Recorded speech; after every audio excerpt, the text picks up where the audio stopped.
everybody, this is Jenna. I am here by myself today. Craig is busy with another meeting, and Brett is taking a team of teachers from her school to another school to visit, and so she's not able to be with us, but we're going to go ahead and work on some information about videotaping and hoping to give you just some hints and suggestions and some reminders that I think are important as you begin to plan for that videotape entry and planning to actually complete the videotape that you're going to use when you submit your entry to National Board. So this is a re-recording of the session that I did last week. Some of the audio was not real good, so we're trying this again and hoping that you'll be able to hear everything and not have a lot of background static. That means that I don't have the questions that several people asked on this particular webinar, but if you have any further questions after you listen to it, you always know that you're welcome to email us and we'll be glad to answer to the best of our ability. Again, we are going to focus on videotaping. I know Brett really talked you through some of the writing pieces last week. So in order to do the writing, you've got to have that videotape ready. So let's talk about that, and I already sent you the PowerPoint. Also, I sent you a document that contains a lot of information. There's a session evaluation in there that you can ignore, but they're just some activities that we typically do if we were on site working with candidates going through the full certification process. But I thought it would be helpful for you to see that and also to have some of the worksheets that are in there. And we're going to talk about how you can use those worksheets both right now as you're preparing that entry and as you're analyzing it yourself, and then how we'll use those worksheets when we analyze on March the 3rd. All right, let's look at our objectives to start with. We're going to look at the requirements for videotaping for your Take 1 entry, and then we're also going to discuss some strategies for creating that effective videotape. You know, that's one of the important pieces. That's how National Board sees your classroom, so we've got to make sure that we give them the best section of our teaching or picture of our teaching that we possibly can. Excuse me. All right, in terms of your Take 1 entry, you should know by now that you have to submit 3 different things. You're submitting that video recording, instructional materials, and a written commentary. Refer to page 39 in your Take 1 book for more information about this if you're still confused. Also, go to your portfolio instructions for your certificate. Remember, you always want to be looking at the specific portfolio instructions for your certificate because the instructions, the prompts may be just a little bit different depending on which certificate you're working on. And you want to make sure that you're giving National Board exactly what they need in order to help certify you. So that video recording, there'll be instructions for that and what they're looking for, whether it's small group, whole group, you know, how many students have to be included in the video, what type of lesson you need to be teaching, the instructional materials. That could be rubrics that you're submitting. It could possibly be a copy of student work. I know that was a question that came up, and most of the student work is submitted in Entry 1, and none of us are doing Entry 1 for Take 1, but it could be that there's just National Board may ask, depending on your certificate, for an example, or you may make that decision that that's something that you need to submit to help them understand what it is that you're teaching. And then that written commentary that really explains what's happening and your analysis of what's going on in that classroom. So why do we need to send a videotape to National Board? Your videotape is really the only way, I'm getting some feedback here, is really the only way that National Board can see how you interact with students. I'm going to switch to telephones. Welcome to GoToMeeting, online meetings made easy. There are 1 other callers on the call.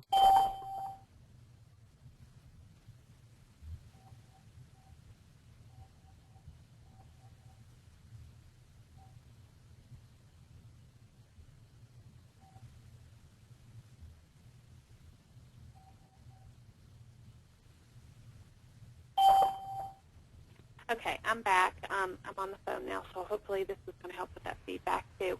As I was saying, the reason we have to do a videotape is that's the only way that National Board can see how we interact with students and how they interact with you.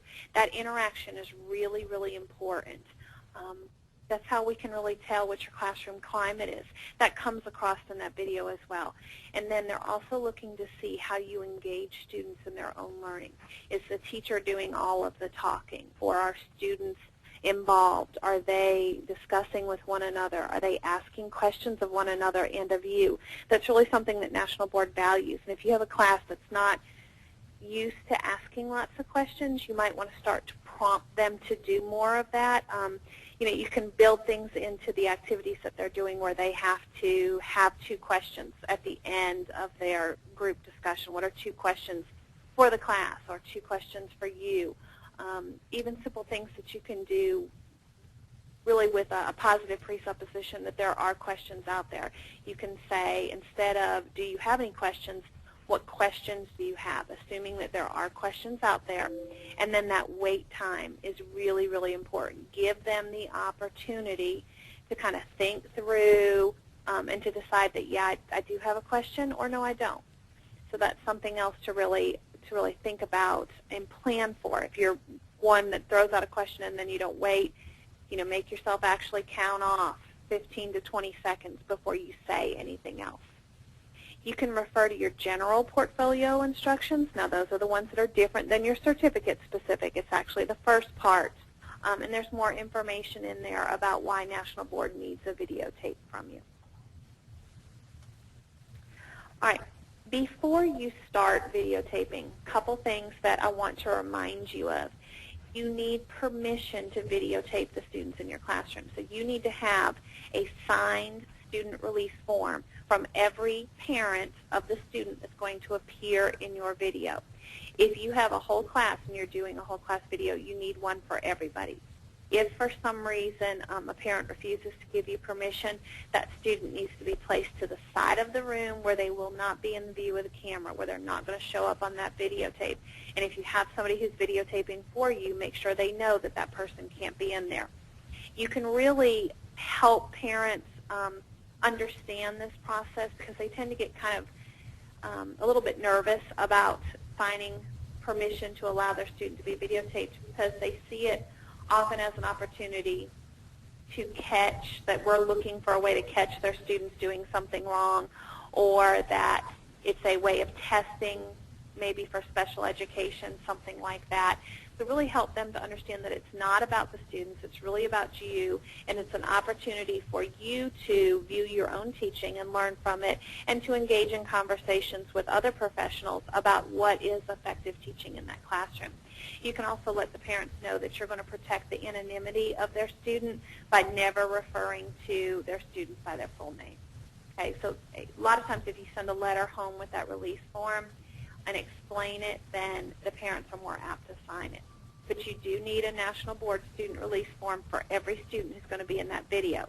If you have another adult who's going to be in that video, you have a shadow, you have an aide, you have another teacher who's going to be in the room, they need to sign the National Board adult release form as well.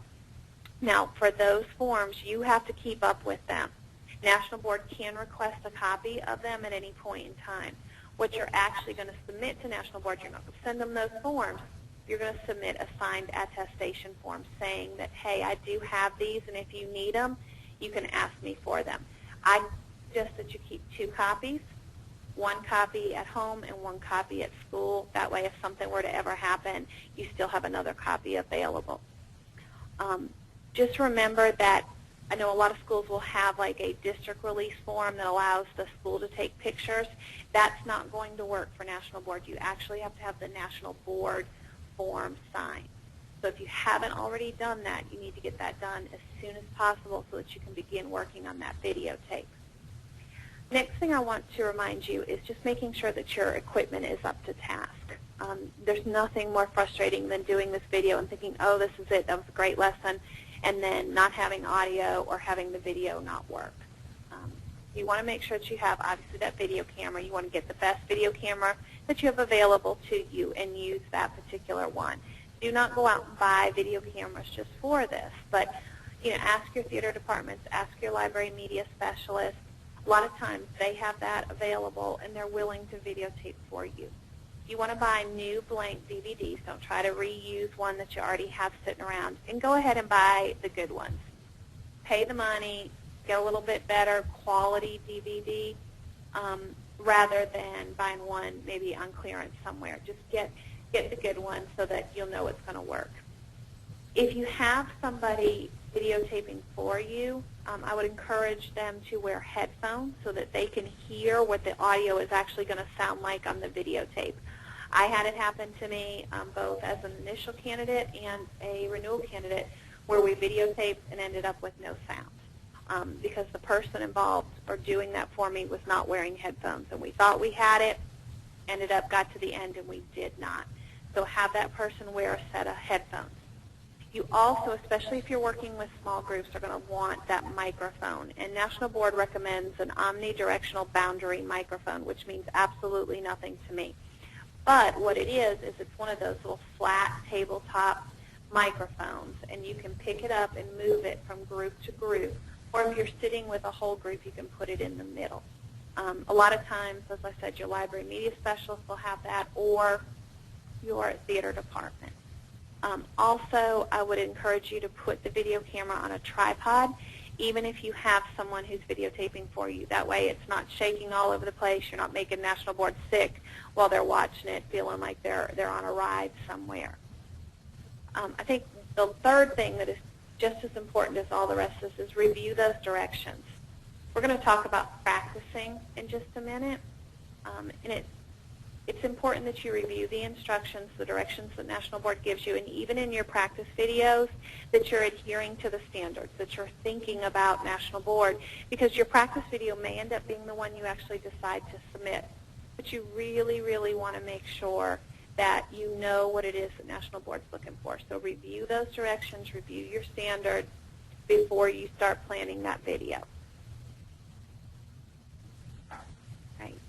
And just a quick reminder, those release forms are found in Part 2 of the portfolio entry directions, cover sheets, and forms.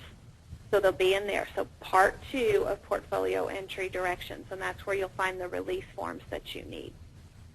I just mentioned that it's important to practice. The first time you put that video camera in your classroom, it doesn't matter if you have 5-year-olds or 15-year-olds, they're going to act different. And a lot of times they act silly.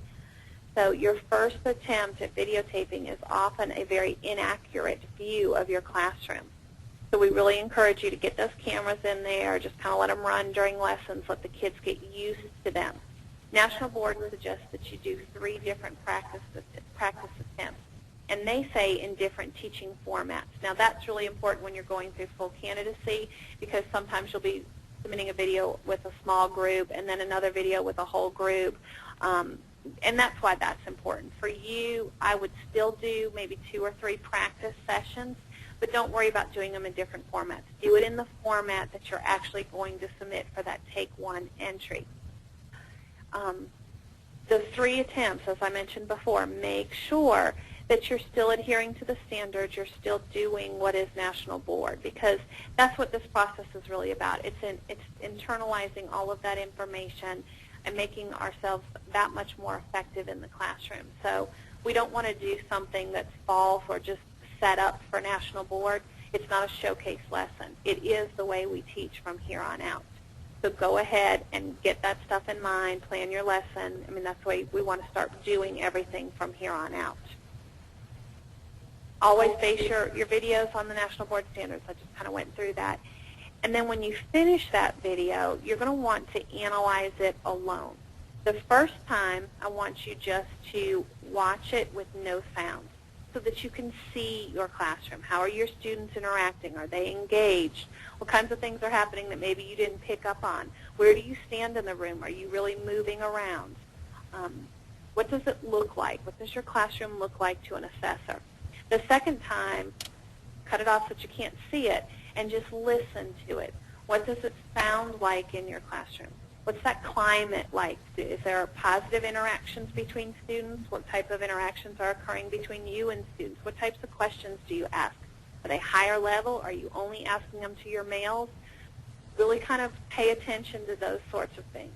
The third time you watch it, you're going to use both senses. So you want to see it and hear it, and then really kind of analyze. And I'm going to send you, or I already sent you, sorry, some questions that you can use, and there's a document in that PDF file that I sent you that says look for these things when you are watching it and you're just seeing it, listen for these things when you're just hearing it, watch and listen for these things when you're seeing and hearing that video.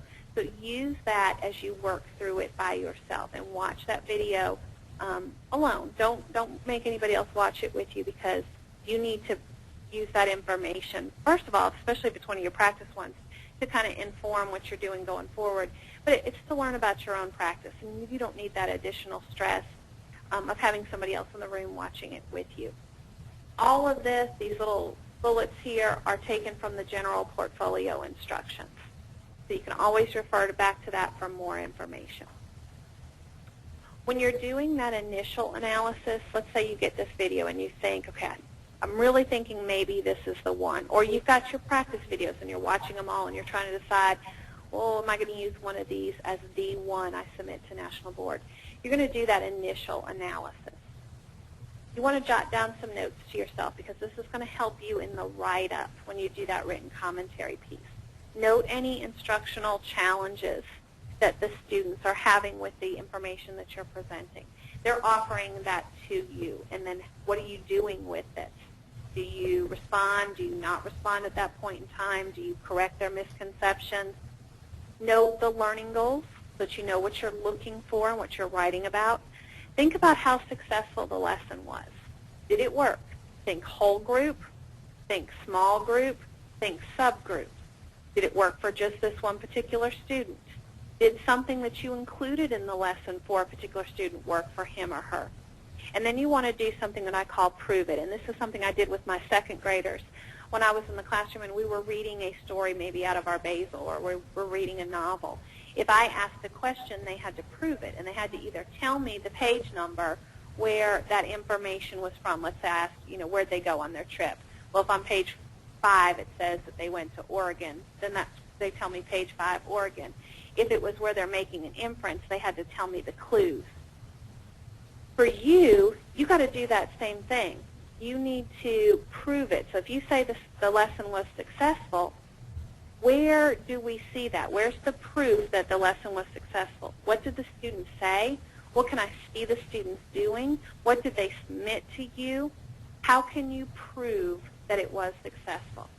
And then be thinking about, does this video really show the knowledge of standards and practice? Because if the answer there is no, then that's not the video that you want to submit to National Board. You probably are going to want to re-record or do a different lesson. When we come together on March 3rd, and let me talk just a little bit about that, we're going to do some formal analysis.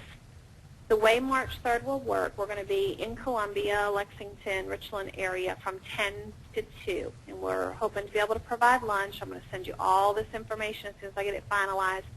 And what we'll do is Brett and Craig and I will all be there, and we'll do a quick session on analysis of videotapes. We'll kind of teach you that, talk you through all of that, provide you with some information and some handouts that you can use. Then we're going to break you into groups, and you'll actually watch each other's videotape, and you will have a National Board Certified teacher there with you. You're going to need to bring a laptop and, of course, your video so that you can show it. And then be prepared to get some feedback, because that's what this is all about. It's still early enough on that if something happens and you decide at the end of this that, no, this isn't the video I want to send in, you could re-record another video. All right? But we're going to give you that time, and then we'll come back together and we'll kind of close out, and Brett and Craig and I will talk about how to write the reflection piece. And so we'll actually do 2 sessions that day, plus have that opportunity to watch videos. Now, if you have more than one video, you're welcome to bring them, but in all likelihood, we will only have time to watch 1 per person. Okay? When we do the formal analysis, there's a sheet we're going to use, and we're going to look at the extent of classroom involvement. Again, is the teacher doing all the talking, or are the students actually engaged? And then coming down to student engagement, questioning, the types of questions that you use. The teacher's role, are you a facilitator, or are you the sage on the stage? National Board really values that facilitative role. Student tasks, what are they doing? Those instructional opportunities that I mentioned in the previous slide. If a student is confused and you choose not to address it right then, you've got to be able to back it up, why you made that decision. If they're confused and you change your lesson plan because of what's happening and you're managing and monitoring student learning, you have to be prepared to talk about that. We're going to look for student risk-taking. If you have a classroom climate where students are involved in their own learning and risks are, in terms of educational risks, are encouraged, then we're going to want to see that in the videotape. We want students to be comfortable enough in your classroom that they're okay with saying, you know what, I think this is right, but maybe not, and learning from that. And then, of course, we'll need to see your learning goals and know what it is that you're trying to get across. Some of you are doing whole class recordings, and some of you are doing small class recordings or small group recordings. Remember, go back to your portfolio instructions for your certificate to find out all the information about exactly what you need to do. Okay? And make sure you're looking at the right entry, either entry 2 or entry 3, depending on your certificate. The National Board will tell you which one you have to submit on. You want to make sure you're engaging your whole class as a group and the discussions occur as a whole group if you are responsible for doing a whole class recording. You need to show some interaction with individual students, maybe because they've asked a question or because you notice that they're not really doing exactly what they need to do or they don't understand the concept as well as you had hoped. There's no need for the person who is video recording for you to zoom in on every student. And every child does not have to be visible. You want to use optimal camera placement, which means you need a wide-angle lens. Keep it on wide angle as much as possible. And have as many students as possible visible through the camera as you possibly can. But like I said, don't bother to zoom in on each and every student. Don't try to follow the conversation. You end up with ping-ponging back and forth between people, and you never actually catch it. You're always a couple seconds behind. So just keep that wide-angle lens and shoot from there. If you need to zoom in on just, if it's an extended conversation with a student, you can zoom in quickly and then pull right back out to that wide angle. All right, if you're doing a small group recording, you want to be focused on student interaction in a collaborative situation, and your role is that of a facilitator. You need to be interacting with the small groups as they work. So you're going to be walking around from group to group to group. This is where you definitely are going to need that other microphone so you can pick up each of those groups because there's a lot of noise when all the different groups are working. Again, show as many participants as possible, but it's okay if they're not all in there. Told you sound is an issue. If you stop and you're working with a table group, you're going to want the person recording for you to zoom in on the beginning of the conversation. Keep a focus for just a short period of time so that the assessors can really get the gist of that conversation, and then zoom back out so that we can see the whole class and everything that is going on during that particular lesson. A couple other hints and suggestions. Told you to use a tripod.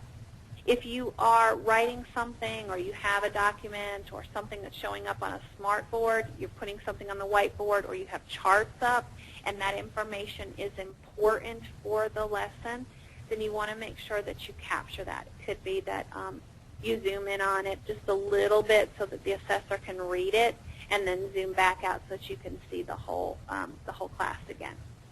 The general rule for recording for National Board is that the camera is pointed at the speaker. Now remember, don't do the ping-ponging back and forth between conversations. You're typically going to be that speaker, so keep it on you, or keep it on those small groups as they're kind of going around. You want the camera on the side of the room, not the back of the room or the front of the room. That's going to give you a better picture of the whole class or even the group that you're working with if you've got small groups. You want to increase the light in the room, open up your blinds so that it doesn't look like a dungeon. A lot of times these videos come out very, very dark and it looks kind of dungeony, so you want to make sure you have lots of light in the room. Don't shoot into the windows, into that bright light. So if you're putting your camera on the side and you've got a row of windows on one side of your room, that's the side where you want the camera, and you want the light coming from behind. And then always, always, always check that audio before you start. Make sure that you count down kind of 5, 4, 3, 2, 1 in the voice that you're going to be using throughout the lesson.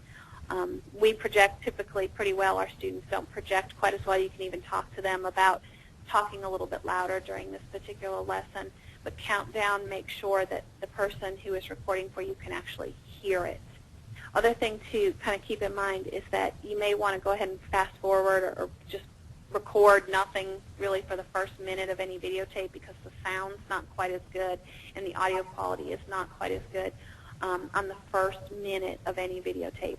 It also takes about 5 seconds from when you hit record on the camera to when it actually starts working. So be aware of that as well. It's okay if you have this moment where you're standing there kind of and you're getting the nod head from or the head nod from the person recording before you actually start into the lesson.